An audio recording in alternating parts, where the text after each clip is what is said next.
So, and everyone's just getting back from lunch. If you guys can throw your cameras on, that'd be awesome.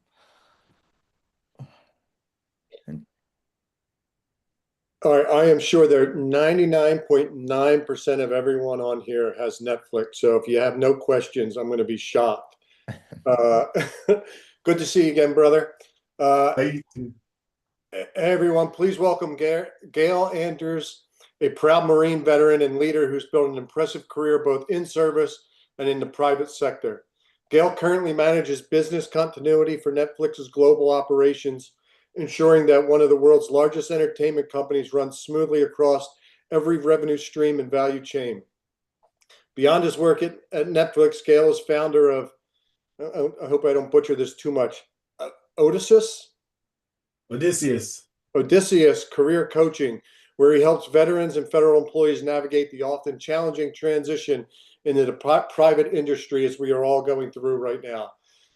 Through his coaching, Gail provides guidance in job searches, interview preparations, salary negotiations, and even starting your own business, with all with the mission of helping others find success and purpose after the service. So please join me in welcoming a leader who truly embodies service beyond the uniform, Gail Anders. Hey, thank you so much for that. It's great to be here. Thank you, everybody. Just really quick question. How long do I have? Do I have the full hour or? Got it. You got a full hour. Yeah, go for it. All right, so I'll give you the full version. Usually I have to like jam all this out in like 20 minutes and turn over to questions. But yeah, so 20 years in the Marine Corps. I like to call myself one of those 9/11 babies. 9/11 happened. I was in the recruiter's office on the 12th of September, and then I was in boot camp in the 4th of December in 2001. So all that being said, I did the infantry thing in the Marine Corps. I was just a big ass kid having fun, living the dream, running with the dudes, machine gunning and all that kind of stuff. I reached the rank of gunnery sergeant around 18 years of service. I'm sorry, I reached the rank of first sergeant after 18 years of service, and that's where the fun kind of stopped for me. And the reason why I'm sharing all this with you, because it's going to all come together full circle here in a little bit. But so I reached first sergeant, and it was the first time I'd actually been told to sit in an office. And I was just not very conducive to my way of being in the Marine Corps. So that basically triggered a change in me, and that really made me figure out like what I needed to do. Started looking at next steps after the Marine Corps. I was going to just do my 18 months as a first sergeant. I did my 18 months as a first sergeant. I contacted the monitor. I said, "Hey man, can you please get me back to the infantry?" The answer was no. So I submitted my Appendix J. And at that time, I want to say I had about 12 or 18 months left in service before I was actually going to take the uniform off for the last time. And I made a deliberate action I wanted to minimize how many first-time experiences I had outside of the Marine Corps. So I didn't want to go through my first interview as a civilian outside of the Marine Corps. I didn't want to apply for my first job as a civilian. I didn't want to build my network for the first time. I'm a 40-year-old man making friends for the first time. It feels completely awkward and weird, but it's just something you have to get used to. Everything from your 60-second elevator pitch to all those things. And so I basically just started cold calling everybody on LinkedIn. And I was just trying to understand what their transition looked like. I wasn't aware of programs like Seven Eagle. I wasn't aware of, other things. I eventually found myself into 4-block, which helped. One thing I can absolutely tell all of you is that all of you that are here in Seven Eagle and all of you who are doing other types of transition assistance programs, please understand that once you take that uniform off, you will be paying money to do things like this. Okay, these opportunities kind of go away once you're not connected to that active duty service member category. So please, take the counsel that you're getting from your counselors and all that stuff seriously. To all that being said, I got my master's degree in emergency management, and I was originally going to transition to FEMA, the Federal Emergency Management Agency, because I thought it was the most transitional, transferable skill that I had as an infantryman. Providing, dealing with crisis and finding wicked, creative solutions like wicked problems and all those kinds of stuff. So as I applied, my government resume was like 10 or 15 pages long because I was told that, hey, if you have like less than 12 pages for certain GS levels, like we're not even going to look at your resume. And I think that was a very, I don't know if it's the same way now, but long story short, I actually got my first job offer and I still had 12 months left in service at the time. But like I said, I was doing everything I was doing was like basically a rehearsal uh, to get to do retirement and succeed. So the job was more or less like a GS-12 position. It was to be based out of Oakland, and the salary was like $80,000 a year. Now, as a first sergeant in the Marine Corps at 19 years of service at this point, I was making $120,000 a year, being in San Diego with the San Diego BAH and all that good stuff. Why do I share that? If you look at the cost of living in Oakland, California, $80,000 is impossible for a family of four in that situation. So I was already doubting myself as an individual. I was doubting myself as a professional. I was really, everybody's, you don't have corporate experience, you don't have government experience, you're just a jarhead, and all this stuff was in my head. So I declined, obviously, because I couldn't even accept a job.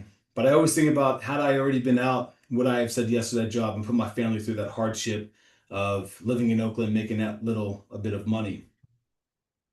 But it was a great rehearsal for me because I got very comfortable because the interview process was like, 5 or 6 steps. So I got very comfortable telling my story in a way that didn't just trigger, it wasn't just a bunch of Marine Corps stories where I was able to communicate it in a way that the hiring team was able to understand and all that good stuff.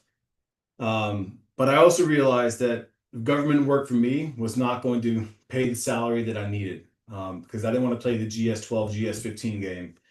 So I started looking for other opportunities and I found out about this thing called business continuity. And when I found out about business continuity, I dug into it and I found out, every Fortune 500 company and basically almost every company in the United States has a business continuity team, or they're paying business continuity consultants to come in, identify what are their key products and services that they offer as a business, what are their dependencies, and more importantly, what do we do to keep the business running when we lose our workforce for an earthquake or we lose our ability to purchase things because our cloud environment is disrupted, whatever the case is. But this is a huge learning curve for me because I wasn't used to speaking in business acumen. Uh, you know, so reading, watching YouTube videos, trying to understand what is business continuity and how I can relate to this and how I can transition to this is basically how I spent the last 12 months. I would cold call people on LinkedIn. If you had business continuity behind your title or something to that effect, hey, this is me just trying to understand what this looks like. If you were a veteran, I targeted those individuals specifically because they already had a connecting file to that position.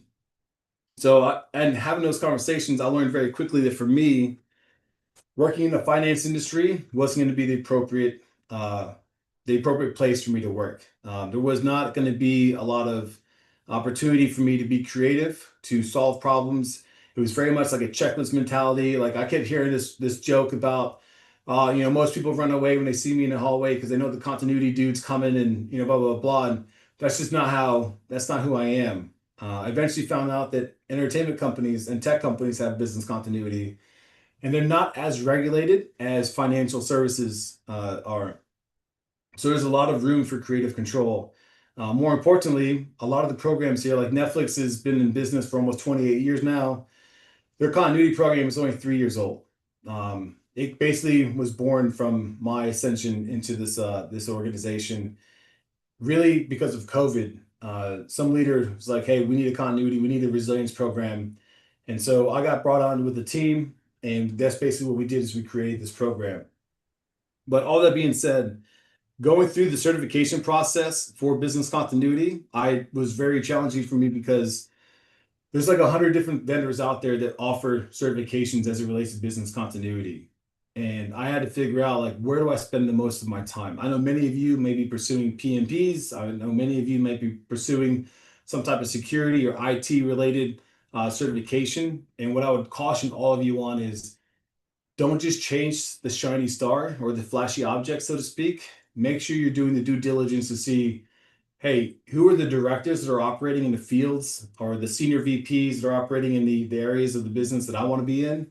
And do they have those types of certifications? If they have those certifications, then you know that you're building the right foundation. But if key leadership doesn't have the certifications, then maybe have a conversation and ask them like, hey, is this something that I should commit time and my resources to get this stuff done? As I go through this journey of understanding, I eventually did a skill bridge opportunity. And before I did the skill bridge piece, I was about 6 months from retiring, and I did my benefits due with discharge, the BDD claim. And what I can offer all of you is that if you haven't done your BDD claim, it's something you definitely need to do. But if you wait till the last minute to do it, you're probably going to forget things. So to that point, I want to say it was like 2 months before I was actually even eligible to submit the BDD. I just started making a laundry list of everything that was wrong with me. Yeah, PTSD, about top of the list, TBI, check, depression, bad knees, bad back, bad shoulders, whatever the case is. But as I made this list, it helped me basically organize all this stuff so that when it came time to submit the paperwork, I submitted for like 74 different items. And then that started that whole process. The great thing is that I was able to get all my appointments done before I did SkillBridge. Now, why do I bring this up? I've sponsored 4 or 5 service members here at Netflix for SkillBridge, and they didn't do that. And so when I only have them for 12 weeks, they're taking numerous days off to go attend their appointments and to work on their VA claims and their BDD claims and stuff like that. But they're absent and they're missing timelines and they're missing project milestones as it relates to the role of which they're here. Because the goal is obviously to bring this individual on as headcount as a part of the team, but it makes it very difficult to go to my boss and advocate when they've been gone. And some of these things are they're very emotional to go through, right? Like your mental health VA appointment is probably gonna be like a 3 or 4 hour thing. And for some people, you're reliving a lot of things. So then to come back to work or to go back to work that week is challenging. So what I would caution all of you on is that if you can do it, get all those claims done before you actually do your skill bridge or your internship. So that way, when you're there at the internship, you can actually be attentive and do the work and all that, to get the stuff done. When I started my skill bridge piece, I realized very quickly, and I did my skill bridge here at Netflix with the resilience team. But what I realized here is that nobody was writing anything down. There was no documentation. And because of that, I was like, well, how can we do change management? How can we log decisions? How can we, even maturity modeling? These are the things that I had done in the Marine Corps for a number of different roles that I had. But these are now things that I'm beginning to realize, like, okay, here comes the value add. I'm starting to understand, like, where do I fit into this piece? Like, I joined the team to do business continuity, and really what I came out with is I was basically documenting the methodology. I was creating all the, how do we intake work? What's our processes and all this other stuff look like. And so when at the end of my internship, oh, and by the way, I was like a good Lance Corporal. I raised my hand for every single working party I could find. I found myself writing a force protection plan for a data center. Now, I'll be very honest with you. I know what anti-terrorism is and I know what force protection is. I had no idea what the hell a data center was, but I understood a facility and I understood that we're trying to protect it. So again, that whole military stuff transitioning into like, how do I add value to the team? I sat down with the security engineer. We created the force protection SOP and we published it. And that had nothing to do with why I was actually supposed to be there at the time. But my point to you is that if you don't find ways to contribute to not just your team, but to other teams, that could handicap you going forward as they talk about bringing you on or whatever the case may be. So as I go through that process, we documented everything. I was having great feedback for the engagements and conversations that we were having. My time came to an end at the end of the internship, but my boss was very gracious with his time and his network and helped me get me some interviews with some other entities. One of those was Warner Media. Now, Warner Media at the time, Warner Brothers, it was for a business continuity role. This job was paying $90,000 a year based out of Burbank, California. Now, just $10,000 more. So moving in the right direction 12 months later from my FEMA engagement. And this is but I was still doubting myself. So the title was something around being a business continuity analyst. And I was like, okay, cool, that's fine. I can get into the job and I'll do the OJT and I'll figure it all out, and I'll figure out if this is really what I want to do with my life. Because analyst to me means entry level. Like I'm just doing what I'm told. You don't Very little expectations for me as an individual, and that's not the case. I was fortunate enough that they had some type of leadership offsite. So I took a day off Netflix, drove to Burbank, went to this leadership thing, met my new boss because I already signed the acceptance letter and I was going to start at Warner Media at the conclusion of my Scobridge stuff. And when I sat down there, the first thing we started doing that they were dealing with was basically notification processes or procedures for, hey, there's a fire on the lot, there's some type of disruptive event on the lot. And then at what point do we escalate as the IMTs informed and they're brought into the situation? And then at what point do we activate the crisis management team? But they were kind of like putting the cart before the horse, so to speak. And so I was sitting there, here I am, the analyst, and I'm sitting with these people who've been in the industry for 15 to 20 years. Uh, and I'm helping them work through this workflow. And I'm kind of like surprised that my counsel's number one being taken. They're not resisting it, and they're incorporating it real time as they get ready to go present to their leadership team. I wasn't a part of the presentation, but when they were done with that, they came out, they showed me my office. I was like, cool, this is, whatever, blah, blah, blah. But then I sat down, we had lunch, and I started asking questions about, what are my expectations here?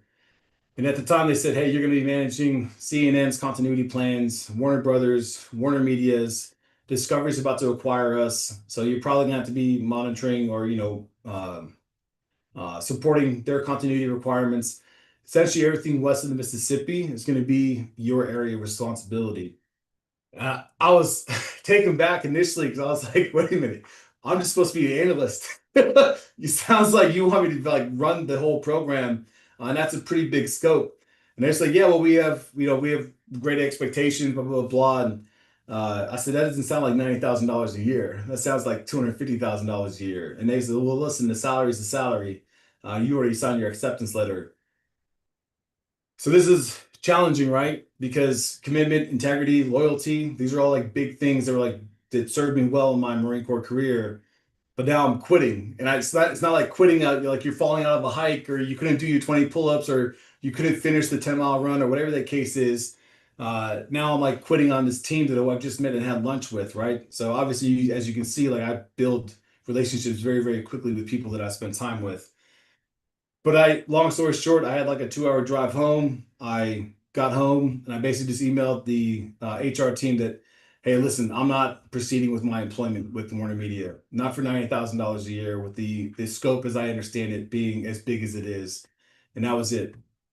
So now I'm back into the pipeline of applying for jobs.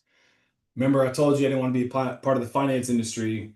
Well, my next job was $120,000 doing business continuity, working in Pasadena, supporting a investment firm to some extent. And as I get there, I started on day one, and you meet the team and all this other kind of stuff, and they start talking about the challenges and where I'm going to be doing now. This is actually truly an analyst position for $30,000 more, where I'm just doing what I'm told. I'm just tracking some spreadsheets and updating information across multiple tools and all that kind of good stuff. But then they start talking about their challenges, and one of the challenges at the time was they couldn't get this data center in Malaysia to upgrade to Microsoft 365, and it was affecting their disaster recovery backup strategies to some extent. And the excuse that was being provided from Malaysia was they were still in lockdown and they couldn't leave to get to the data center to do the work. And why you had to be on site to support a software upgrade was beyond me. Again, I'm just the infantryman in the room. But then when I actually had a buddy at the embassy, so I contacted my buddy at the embassy in Malaysia in Kuala Lumpur. I said, hey, are you guys still on government lockdown? And he said, no, we're absolutely not. Like everybody's free and clear and we're out moving around. So I take this information back to my boss the next day. I said, hey, listen, I'm not trying to like cause an issue here, but I'm telling you, your dude in Malaysia is lying to you. There's no restrictions for movement, and they can absolutely access that data center to do whatever's required. I'm willing to go there tomorrow. I will fly tonight. My passport's ready, and I will go and get this thing upgraded to 365. Now, keep in mind, I've never been inside a data center. I have no idea what comes in, but I'll figure it out. So he was like, whoa, whoa, whoa, time out. That's not what we hired you for. That's not what you needed for. It's like almost like they didn't want to solve the problem, even with the information I gave them about like the false information they had received about the upgrade. They didn't want to do anything with it. And so as I dug into this and started paying a little bit more attention, in conversation, he said that he'd been in Pasadena his whole life, my manager at the time. I said, oh yeah, so how long have you been with the company? He said, I've been here with the company for 16 years. But something how he said here. So I said, what do you mean here? He goes, well, this is my desk. I've been here at this desk for 16 years. Now, I haven't had a boss for more than 18 months in 20 years of service. Every 18 months, as you all are very much aware, you change commands, you come in with the new, out with the old, and you figure it out, and you just keep evolving and adapting and transitioning. But I already knew that because that person had been there for 16 years, there was going to be no changes to anything. Like it was always going to be business as usual. The whole, this is how we've always done it type of mentality. And I just wasn't willing to accept that. But I'm at the point now where I'm not getting Marine Corps pay anymore. Now I got to feed my family. So I start going like basically that day I go back home. I'm on LinkedIn and I'm looking for new jobs. But here's what I will tell with you. When I counsel a lot of veterans who are coming out of the military, they're always looking for that perfect starting place. And God bless you, if you're able to find that perfect spot and you get into that transition and you get that great job with that great team, then hey, you've made it. But what I'll caution you on is it's very unlikely that you're gonna find that perfect job coming straight out of the gate. What I would tell you though is like the great thing about being a civilian is you're not committed to like a 4-year contract. You can quit at any time. So as soon as you receive that big, better job offer or that better situation, you can just transition. There's no 2-week notice. There's no requirements. You literally just go.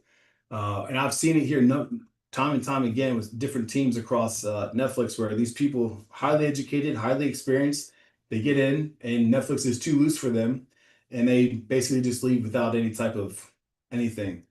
And I share that with you because you need to understand that as a civilian, you are 100% in control. And if you're not happy, you can do things to change that.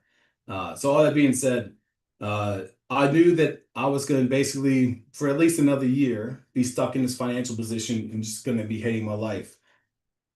Well, the third day of orientation, I'm back at work and I get a phone call from my boss at Netflix. So I really just get up, walk out of the room.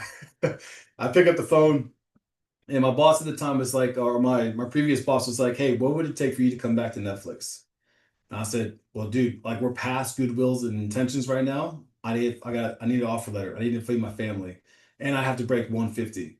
I have to break 150 to live in Los Angeles. He said, okay, I got you. So I shit you not. In 30 minutes, I went back into the room. 30 minutes later, I got an email with my offer letter and the email. It hit the number that I needed to hit. And now I was in another dilemma. I was going to quit again. I should be pretty good at quitting. I underbid. Thankfully, I've been here for 4 years, so there's been some promotions, Chris. So it's been good. But I got the offer letter, and then I was stuck in this dilemma. Like, damn, now I'm actually on the payroll. I'm actually getting paid. Like, how do you quit when you're already on site doing the work? So that the evening, I sent an email to my boss and said, "Hey, I'm resigning." Blah blah blah. So he said, "Okay, yeah, come in first thing in the morning, and we'll take care of it." So 7 a.m., like a good Boy Scout, I'm sitting in the office, ready to submit my resignation and turn in my badge and my laptop and all that good stuff. And my boss was there, but HR wasn't there. So he says, "Hey, listen, I've never actually offboarded anybody, so how about you just go downstairs and wait in the cafeteria, and I'll call you when HR shows up, and we can figure out what the next steps are." So already I'm annoyed because you knew last night and whatever the case, and you've been here for 16 years. So now I'm really kind of like annoyed with who this person is. But like a good Boy Scout, I go down to the cafeteria, I sit down, I give him a glass of water, like I'm some, Lance Corporal sitting on the red bench outside of my commanding officer's office, right? And I was there for about a good 15 minutes, and I realized, damn, what am I doing? Like this person has no control over me. So I get up and I leave. And I shit you not, 4 hours later, this individual calls me and says, "Hey, where are you? We're in the cafeteria looking for you." I was like, "Dude, I'm out here buying clothes. I'm getting ready. I gotta go to work tomorrow for Netflix." I said, what do you need me to do? He said, I just need an email for your resignation. So I took the email that I sent him the night prior, forwarded it back to him again. And then a week later, I got like $2,000 in the mail. So great thing is, it's like what I'm trying to explain to you is like, even though you're getting, uh, even orientation, you're still getting paid, right? Anytime you're participating with work, you're getting paid, or you should be getting paid, I should say. So then I get to Netflix. And I'll pause right there to see if there's any questions before I kind of jump into Netflix and everything that's been going on. Anybody out there have any questions?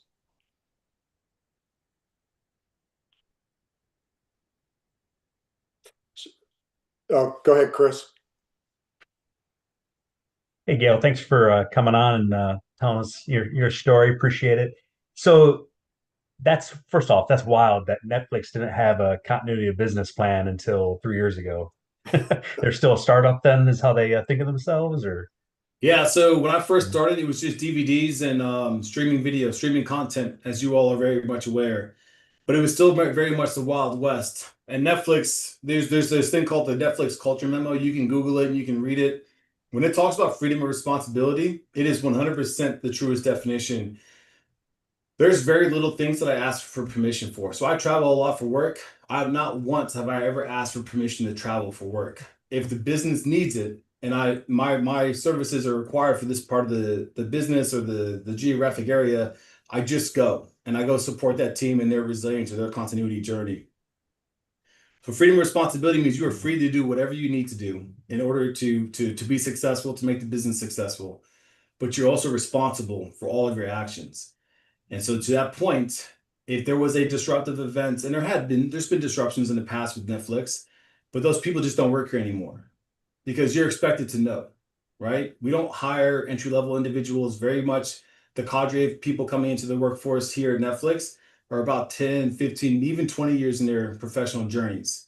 So freedom of responsibility, if there's an outage and it was because of something you were responsible for, you just got fired. So it was, even though it wasn't a dedicated program, people were still doing it, but there was like, governance is huge when you talk, obviously, but there was just 1,000 different versions of everybody's creative internal solution to continuity and resilience. okay. What for my question? So being infantry in the Marine Corps, and you took some, like you did your degree in disaster recovery, disaster management. Your chosen line for business continuity or continuity operations, how much of a stretch was that for you between your roles and experiences in the military, your education, and actually doing the job? How did that translate over? It wasn't it wasn't very much of a stretch. So I know that I'm speaking to almost every branch of service here, depending on how many years you've been in. Surely you've been involved with your services planning process. I know the Army calls it the military decision-making process. The Marine Corps calls it the Marine Corps planning process. I don't know about the Navy and the Air Force or anybody else, but I spent a few years at a command level billet, and my whole purpose in life was the Marine Corps planning process. So as we were preparing plans to invade certain countries within the Asia Pacific theater, as we were preparing humanitarian plans or response and things like that, I got very familiar with like the just planning process, step 101 to whatever.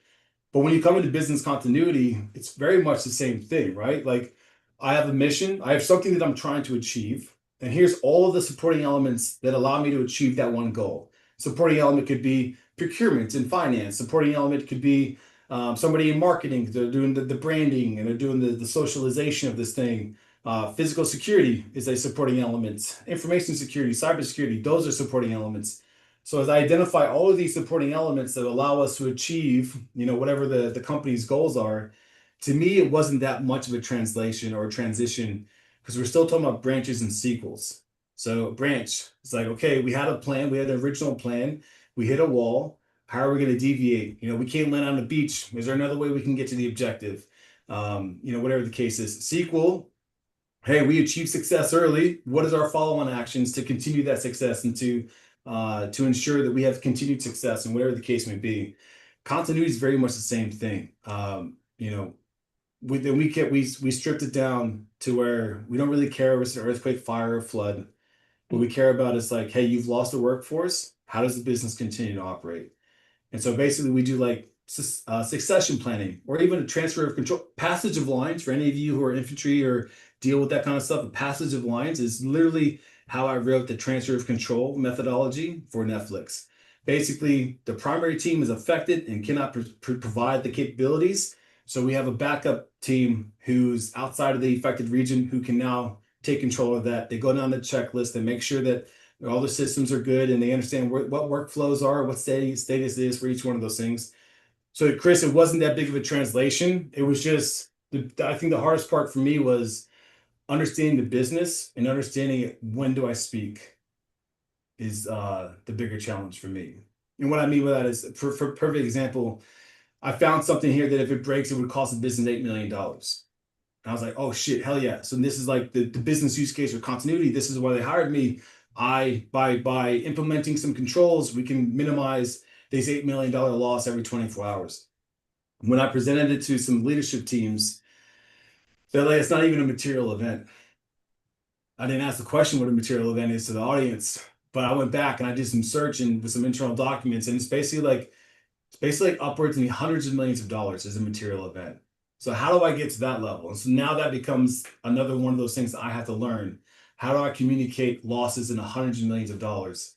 And so that, I had to work with the risk team to get to that. So translating was not that hard, but understanding the business was the bigger challenge. It's actually, I'm glad you mentioned that. I don't see any other hands up, so I'll ask you another question that goes right in line with having to hit the $100 million threshold for them to even pay attention to it. How difficult is it? Because you're doing the coup for the whole company, like this massive distributed online company. How difficult is it for everybody to get in the same room and nod their head, north and south to do something you want to implement for the better of the company? Like, is that something you got to get buy-in from every individual key stakeholder, or is there one person that can sync it? Like, just how does that work in the big corporate scheme of things? So as far as implementing controls, I made a mistake, and I recommended to our security team, hey, you only have one system of record for mass notification. I recommend you have a second system of record, or a second system in place. So if the primary is unavailable, then you have another way to communicate to the masses. So that individual went out and signed a contract for $50,000 for a second system. And it didn't have to happen. It didn't need to happen. And they got their hands slapped, and they provided that feedback to me and say, hey, listen, man, like I just got my hand slapped. That contract is now voided and canceled. But the reason why is because the primary one had so many redundancies. It is like in the extremely unlikely case that the entire platform would be down. And I don't know everybody's background on the group here, but for those of you with an IT background, the primary had multi-region deployment and were active in each region, which means that even if they lost US East 1, they were still be able to support all of their customers globally from the other two regions. So it would be like an Armageddon event. So all that being said, I didn't fully understand the recommendation that I was providing, and somebody just lost or spent $50,000, right? So that was the biggest thing. So I don't start with like, hey, how do we spend money to stop the bleeding? Hey, maybe Kate can just, hey, I just need you to fill out like the top 10 things you do to support procurement. And then Nick can come in and he can deal with procurement things to keep the lights on until Kate's available again to do that work. So starting with just those simple team building exercises, those are the kind of controls that I'm trying to, those are very easy conversations with leadership. I don't need everybody in the room. Now, where we support like a regional leadership team, and what I mean by regional leadership team is like Asia is a region, and each country that Netflix operates in, there's countries, each country has like a key leader who's identified as like, you are the deciding authority for this specific country, and they all make up the regional leadership team. So when I come in and I work with those that like at that level, it's more or less, I'm not going to them for decisions. I'm going to them for awareness. And this is the key difference between Netflix and Amazon and Microsoft and everybody else. Netflix is extremely decentralized. To my point earlier about freedom or responsibility, a very, very low level manager can make decisions in the millions and tens of millions of dollars at that level, because that's the trust that's put in those type of positions. Nobody's really looking to their VP to tell them what to do. Where I get in with the leadership teams is I provide them, say, listen, this is where I am, this is what I'm doing, here's what I've found so far, and more importantly, here's what your teams are doing to address those gaps, to improve their resilience. And so I'm almost advocating for the teams that are represented within those different. So it's a different approach, if you will. For the leaders, I have to understand their challenges, and I have to understand how do they speak. So what I mean by that is, like, I can't pitch something to somebody in the marketing team the same way I approach legal, or the same way that I would approach a very technical engineering team. So I spend a lot of time, like where I burn the midnight oil is trying to understand what motivates this individual as a person. The same shit like we learned in the military. Like my commanding officer, they have their perception, they have like their ideologies, their methodologies. But I need to advocate. I need more resources to be successful, or I need them to do something to allow my team to be more, fulfilled, or whatever the case may be.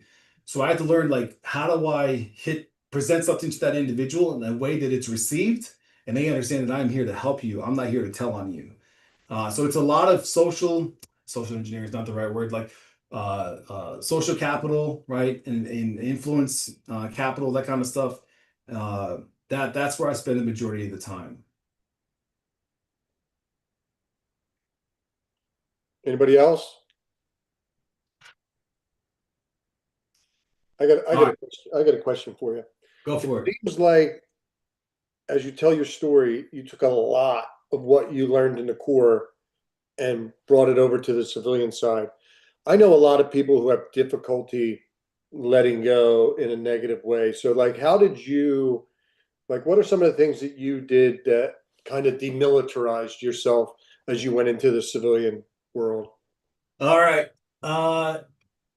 So I was really pissed off when I got these orders. But when I got promoted to first sergeant, I was an infantry officer's course in Quantico, Virginia, and I was in Gruntland, for lack of better terms. So I got selected first sergeant, I got pinned on, and I got orders to Wounded Warrior Battalion to be the company first sergeant in Camp Pendleton.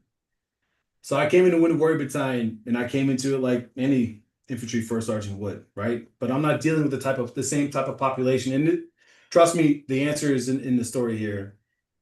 So I came in, hey, accountability, get everybody on the basketball court. I got 205 people on the roll. I want to see 205 people standing in front of me.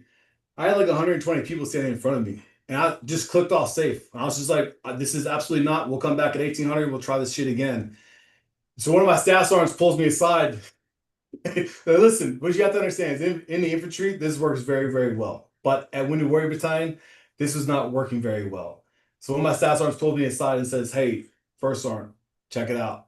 You're missing, 85 people because we have 10 people who are inpatient right now for this situation. We have 20 people who are overseas inpatient right now because they were injured, blah, blah, blah. And so while they were on my rolls and they're showing up under my reporting, they're not physically with me. They're in the custody of civilian authorities. They're in the custody of medical authorities, blah, blah, blah, blah, blah. So, okay, cool. So, okay, accountability check. We have a way to see it, touch it, and make sure we know where our people are.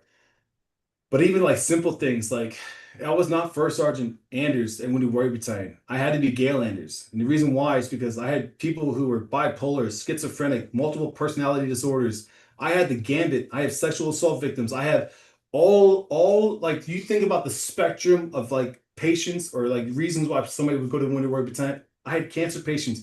People are like stage 4 and they're already on hospice care. And here I am talking to them about fucking height and weight. I apologize for the language here, but like I had to change as a leader. And I want to say this change, it basically took about 2 weeks because I realized that I was creating more situations. Like I had more suicide attempts. I was triggering people.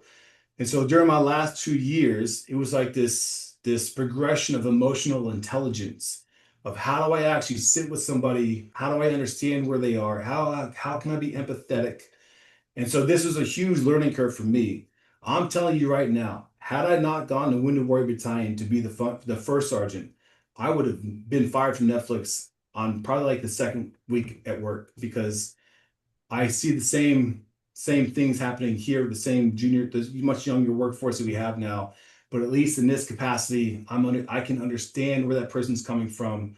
I understand that if they're not performing at work, it's not because they're a shitbag. It's probably because something bad happened yesterday, right? And they're dealing with some challenges in life. And so being able to just like, instead of clicking off safe and jumping down somebody's throat, it's like, hey, Bobby, like, you good, man? Like, what's going on? Like, you good? Like, anything do you need to take the day off? Like, take the day, man. I got it. Like, give me your workload. I'll take care of it for you. Something as simple as that on a human level goes so far here, not just at Netflix, but in anywhere you find yourself. So you asked, like, how did I demilitarize myself? My last 2 years was an emotional slap in the face, and it helped me grow as a man because I feel like I'm a better father, I'm a better husband, because I was very much like breaking case of war type of infantryman prior to my assignment in Wounded Warrior Battalion. That's good stuff. Go ahead, Jordy. Gail, thank you for sharing your story. Appreciate this. Netflix has its choice of the best to add to their team during their interview process. Can you talk a little bit about what do you think you did to make yourself stand out to get that job offer? And then what are some of the qualities you think a top company like Netflix looks for in recruits, and how does the military background serve all these great men and women on the call? I think the very first one is bias for action. So we do feedback every single year here at Netflix, and feedback is huge in the culture here at Netflix. And you basically have to ask like 7 to 10 people, like, provide me feedback on our engagements, whatever. And the number one thing that comes back, even through the interview process, is like, you have an extreme bias for action, but you have the temperament to not invade people's spaces. Now, what I mean by that is, yes, like like I have to take the objective. That doesn't mean we burn them. I can't get everybody to burn the midnight oil. Everybody has different priorities, and so like I'd go to Jordy. Hey Jordy, so this is how I see you supporting this effort that I'm working on. Do you agree that that's how you're supporting this effort? Yeah. Okay, so we have consensus. Okay, when does it make sense for you to do this work? Oh man, like I'm really slammed. It's Q4, end of the year. We're doing all this stuff. Like Q1, March timeframe would be best for me. And then I go to Kate. Hey, Kate, this is how I see you supporting this effort. Do you feel that you're supporting? So it's like, Jordy, to answer your question, is the bias for action, but also having the understanding that not everybody works for me and not everybody works for my boss, but I need them to contribute. So I have to meet them where they are. I have to understand that. So how did this relate to the Marine Corps? Like, as a gunny in infantry and I'm planning operations, like I can't just go into the comms shop and tell them to give me all the prick 17s. Like I need to get, or get all the comms mounted in the vehicle. I have to be able to think well enough in advance to say, look, I know we're going to the field 3 days from now, but instead of waiting to the last minute, can we just install the radios now because you have some white space on your calendar, and I'm fine putting dudes on Firewatch. Now I don't put people on Firewatch here at Netflix, but the idea is that I would work with my stakeholders before I actually needed them. So we'd get all this. It's like project management 101, if you will. But because I did SkillBridge here, Jordy, people got to see me. They got to interact with me. I showed up. I wasn't absent. And when I didn't know something, hey, look, that's a little bit. I never said it was above my pay grade. Like I took that out of my mouth immediately. But what I would say is, like, I don't have all the information right now. But let me just go do some really quick homework, and I'll follow up with you first thing tomorrow morning with a response to support that. And that kind of like conversation is great. One of the things I got feedback is in real time is I found myself asking for direction and vision. And I feel like this is where all of you are going to struggle out here in the civilian workforce. For Netflix, like, there's enough direction and vision with our leadership as they communicate externally that you should understand like where the business is going. And so as I was asking this one executive for vision and direction, he straight up told me, he's like, look, yo, I didn't hire you to give you direction. I hired you to give me direction. So you tell me where we should be invested for continuity. You tell me where we need to focus for resilience. You tell me where the trouble areas are, and I will go and be your executive sponsor to get my peers to do what they need to do to protect the business. But do not ask me for direction. That's what you're here for, as it relates to continuity. And I was like, oh, damn, it was almost a flashback to when I was a corporal in a firefight, asking for permission to move from one building to another to take the advantageous position on the enemy. And my boss was like, do it. And that was kind of like that light that went off in my head. So the interview process here, it's extensive, it's long, it's I don't want to say invasive, but they will dive deep, especially if you have a technical thing. They'll give you projects to take home. Hey, solve the code, and that's literally like Python or SQL or Java or like whatever, depending on what team you're on. You're working with different engineering codes, but I hope that answered your question, Jordy. Yeah, that was great. Thank you. And if those of you are interested in the culture that Netflix has, it is an extremely unique one, and a lot of people really look up to it. Their founder, Reed Hastings, wrote a book about it. It's called No Rules Rules. Definitely check it out if you want a really good read. And then you could also Google, like you had referred to the corporate culture PDF. It's a very famous PowerPoint. If you Google it, you'll see it online. And you could read a little bit about what makes them so special. And I think that culture has been a massive part of the growth that you guys have experienced. It's a very unique, it's a unique situation. You don't find that in other businesses where they let junior executives make big decisions like that. Absolutely agree. One of the things I'll call out is read the definition on inclusive when you read the culture memo. So when first I read the culture memo, I go, oh, inclusive, I know what that means, and skip. Go to like judgment, I know what that means, skip. We have leadership principles and traits in the Marine Corps too. Like, well, where I made the mistake is like, well, I come at it from like the inclusive, like, okay, everybody has a seat at the table. Like, no. From a leader's perspective, are you creating the space to allow everybody to do their best work? Is how we define inclusiveness at Netflix. And that was different because that helped me have better conversations with leaders, because now I can put that word in their mouth and say, hey, listen, this is affecting the inclusiveness of this specific project because we're not being supported with the requirements we need or the resources we need. So.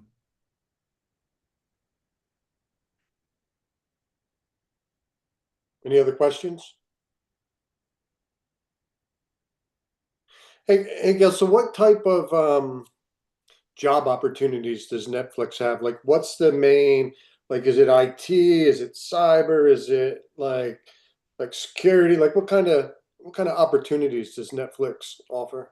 So it's Netflix is blowing up right now. There is so many opportunities here at Netflix. Everything from physical security, everything from global security, engineering. You can pick like software engineer, resilience engineer, vulnerability engineer, cybersecurity, information security.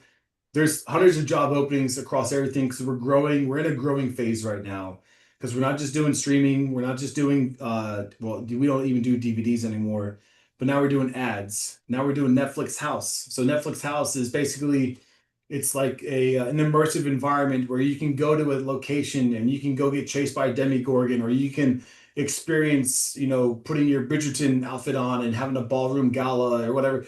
The point is like, there's a lot of things like go into logistics and point of sale transactions, IT, and all the things that would come with like having in-person experiences, games. If you're a gamer, if you know how to game, if you know how to build a game, if you're a DevOps engineer or something like that, if you just go to netflixjobs.com, I'm sure there's a flavor there for everybody that's in this call right now. Unfortunately, I can't refer everybody that's on this call, but if I can make a connection, more than happy to point you in the right direction. Cool. It is I'm gonna put your LinkedIn in the chat. what I would make you all aware of, and this is where like you gotta have to put pride to sleep. I've been close to being fired 3 times in the last 4 years.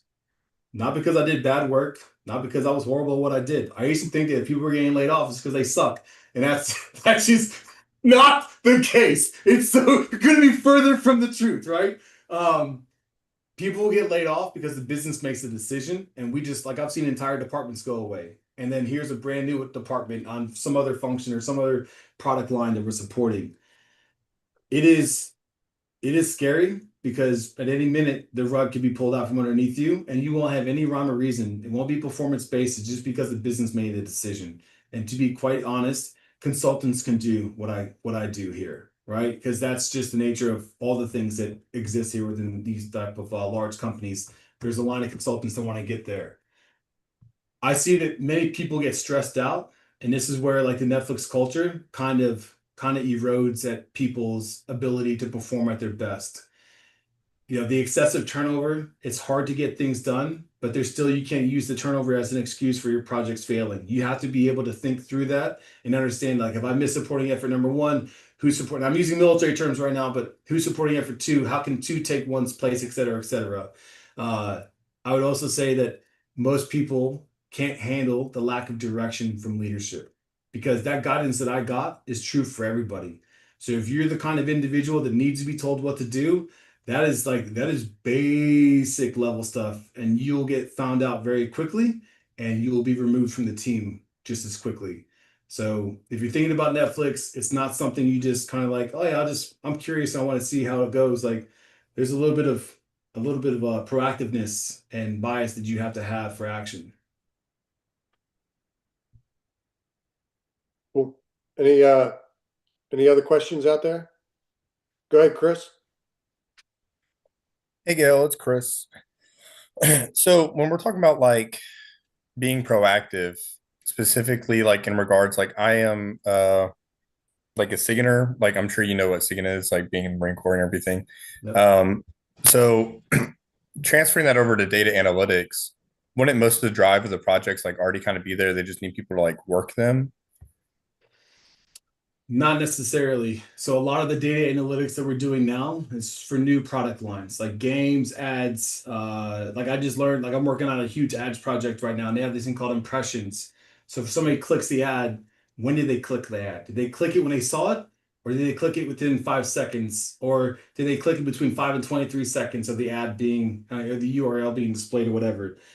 So data analytics is not just aggregating things, but how are you identifying? How can we identify new ways of reporting things to provide more insights and more value to our partners around the world, right?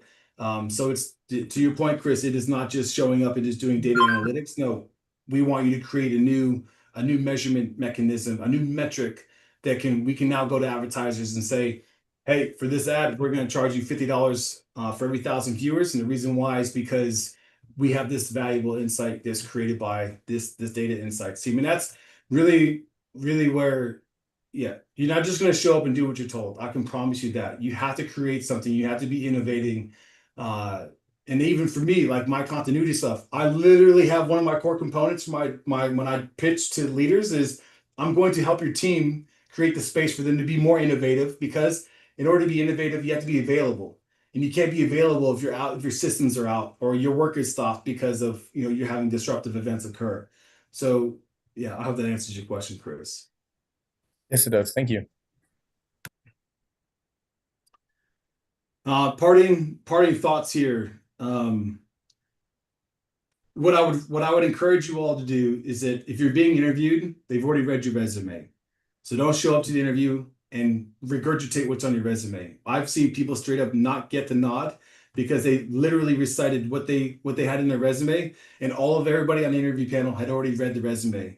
So you have no original stories, you have no depth, you have no breadth of experience when you just regurgitate what's on your resume. So whatever you put in your resume, that's like step one. You're sitting before an interview panel, you've already made the cut. You're there. We just want to know, like, are you a good fit for the role? Make sure you're more than just a sheet of paper.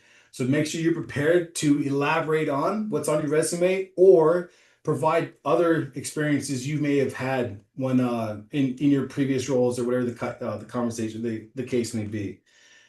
Without fully understanding everything, you got to be able to identify ways of how you would innovate certain things. So the conversation me and Chris just had, if I asked him like, hey, how are you thinking about innovating in your previous roles? What are some things that you would do? We'll come up with an example of, hey, I was thinking I worked on this project, or I was forming a project to do this or to provide that. Like that's the kind of the traits and the characteristics that we look for in individuals here. So I hope that helps.